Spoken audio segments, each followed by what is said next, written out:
Assalamualaikum warahmatullahi wabarakatuh. Di sini saya akan menjawab soal UTS dari mata kuliah Manajemen Pemasaran Internasional.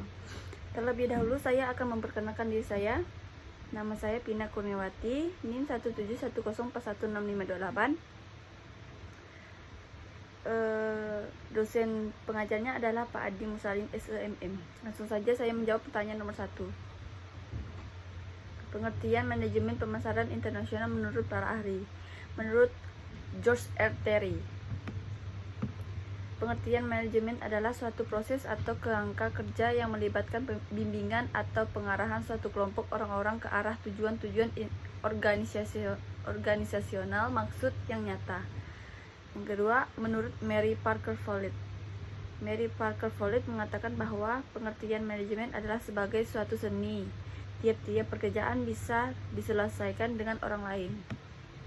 Menurut Manulang, arti manajemen menurut Manulang merupakan seni dan ilmu pencatatan, perorganisasian, penyusunan, pengarahan, pengawasan terhadap sumber daya manusia untuk mencapai tujuan yang telah ditetapkan.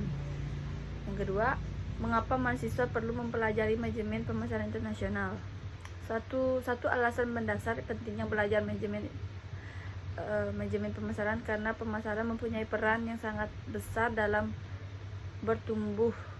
pertumbuhan dan perkembangan ekonomi.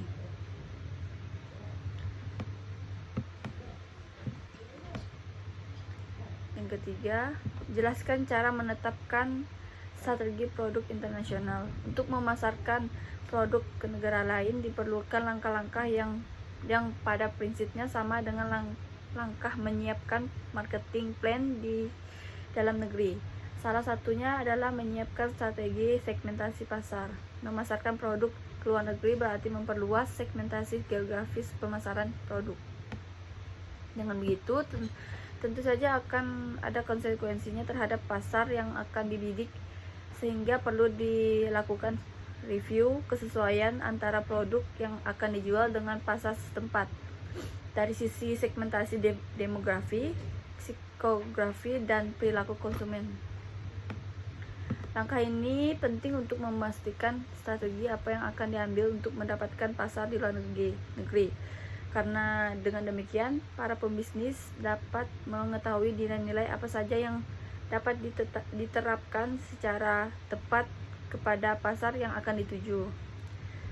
Yang tidak kalah penting adalah mempelajari hukum perdagangan, hak cipta, dan perlindungan konsumen di luar negeri.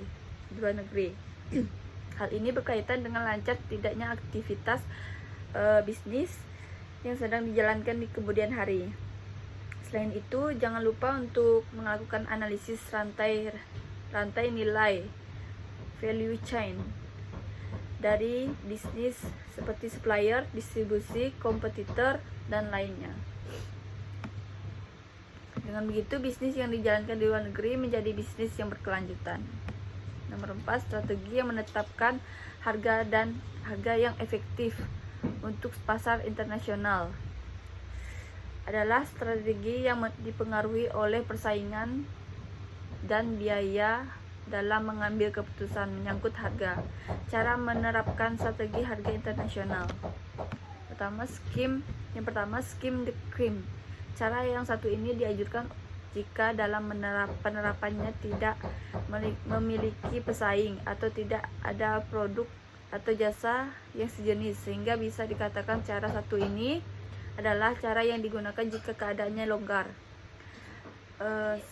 atau nyaris tanpa pesaing. Langkahnya adalah dengan menetapkan harga paling tinggi sehingga laba yang diperoleh akan sangat maksimal. Yang kedua, penetration. Strategi atau langkah ini adalah penentuan harga yang cukup berani. Dalam praktiknya, langkah yang satu ini adalah dengan mematok harga yang paling rendah, sehingga segmen pasar akan beralih terhadap harga pasar yang paling rendah. Cara yang satu ini digunakan jika keadaan pasar dalam mode persaingan ketat atau telah berada dalam titik jenuh. Nomor 5, Berikut langkah-langkah yang biasa dilakukan dalam proses ekspor. Yang pertama, mencari tahu terlebih dahulu apakah barang yang akan Anda ekspor tersebut termasuk barang yang dilarang untuk diekspor, diperbolehkan untuk diekspor tetapi dengan pembatasan atau barang yang bebas diekspor menurut undang-undang dan peraturan Indonesia. Untuk mengetahui yang selanjutnya, memastikan juga apakah barang Anda diperbolehkan untuk masuk ke negara tujuan ekspor. Ketiga, jika Anda sudah mendapatkan pembeli atau buyer, menentukan sistem pembayaran, menentukan kuantiti dan spek barang dan lain-lain, maka selanjutnya akan mempersiapkan barang yang akan Anda ekspor dan dokumen-dokumennya sesuai kesepakatan dengan buyer. Yang keempat, melakukan pemberitahuan pabean kepada pemerintah bea cukai dengan menggunakan dokumen pemberitahuan ekspor barang beserta dokumen pelengkapnya. Yang kelima, setelah eksportasi akan disetujui oleh bea cukai, maka akan diterbitkan dokumen NPE, nota persetujuan ekspor. Jika sudah diterbitkan NPE-nya, maka secara hukum barang Anda sudah dianggap sebagai barang ekspor. Yang keenam, melakukan stuffing dan mengapalkan barang Anda menggunakan moda transportasi udara, air kargo, laut, sea kargo, atau darat. Yang ketujuh, mengasuransikan barang atau kargo Anda jika menggunakan term CIF. 8. Mengambil pembayaran di bank jika menggunakan LC atau pembayaran di akhir. Berikut langkah-langkah yang dilakukan dalam kegiatan impor. Yang pertama, izin impor. Hal pertama yang harus dilakukan sebelum impor barang adalah mengetahui dan membuat izin impor. Sebab pemerintah Indonesia mewajibkan setiap pelaku usaha untuk memiliki izin impor sebelum melakukan impor.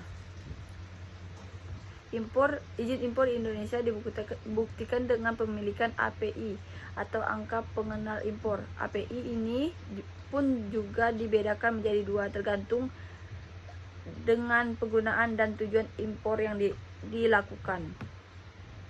Yang kedua, mencari barang yang akan diimpor.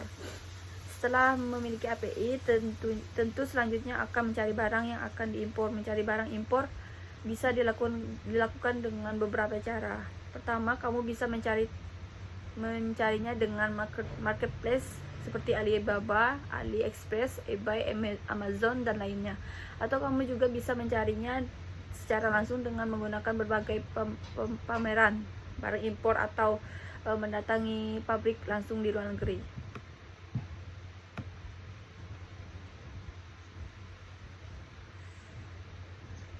Kamu bisa mencari barang jadi atau bahan baku sesuai dengan kebutuhanmu.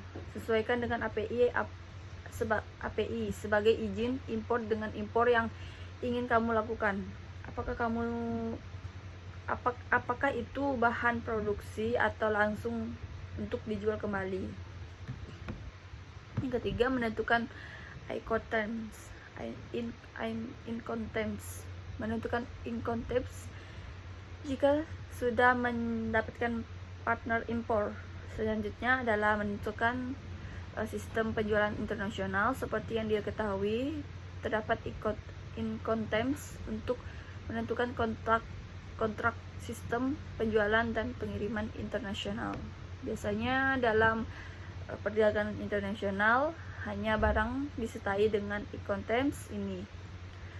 Incoterms ini memiliki 11 istilah seperti Ex-Works, FOB, DDP, DAP, CIF, dan lainnya.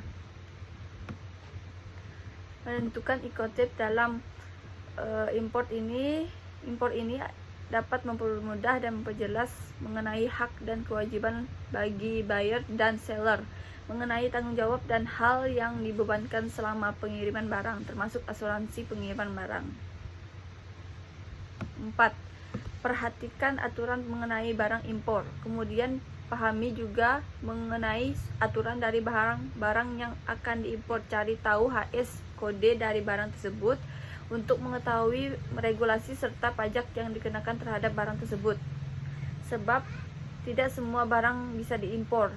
Ada barang tertentu yang bisa saja dibatasi atau dilarang untuk diimpor ke Indonesia. Kelima, melengkapi dokumen. Lalu langsung bisa melewati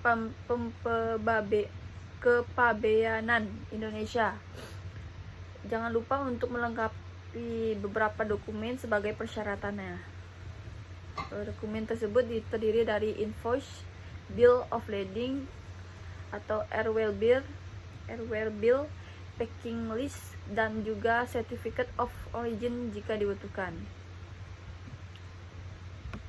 Terdapat juga dokumen yang lain dibutuhkan juga. Barang tersebut merupakan barang yang dibatasi seperti health certificate, MSDS, phytosanitary, dan dokumen lainnya yang dibutuhkan untuk melewati kepabeanan Indonesia. Yang keenam, menentukan cara pembayaran. Tentukan juga cara pembayaran barang yang kamu impor. Pembayaran bisanya dilakukan dengan transfer bank yang merupakan cara umum namun beresiko tinggi.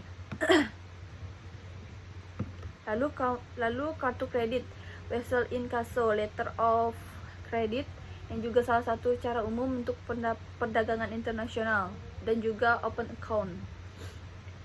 Yang ketujuh, freight forwarder. Kamu juga bisa menggunakan jasa freight forwarder yang dapat membantu kamu mengurus segala prosedur impor, mulai dari pengurusan dokumen, bea cukai, asuransi, dan serta perizinan lain untuk ekspor. Yang ketujuh, beberapa strategi yang dapat kamu gunakan untuk memasuki pasar luar negeri atau internasional. Yang pertama, lisensi merupakan strategi di mana lisensor memperboleh perusahaan asing untuk memproduksi barang mereka, namun perusahaan asing tersebut harus membayar royalti. Strategi ini merupakan strategi yang memiliki risiko paling kecil dibandingkan strategi yang lain, namun tentu saja laba yang diperoleh tidak maksimal. Yang kedua, ekspor merupakan strategi di mana perusahaan menjual produknya ke luar negeri. Yang ketiga, franchising merupakan sebuah perjanjian kesepakatan antara seseorang yang memiliki bisnis untuk dipergunakan bisnisnya. Yang keempat, contract manufacturing. Kelima, international joint venture dan aliansi strategik. Yang keenam, forage, direct investment, VDI. Itu saja dari saya. Terima kasih.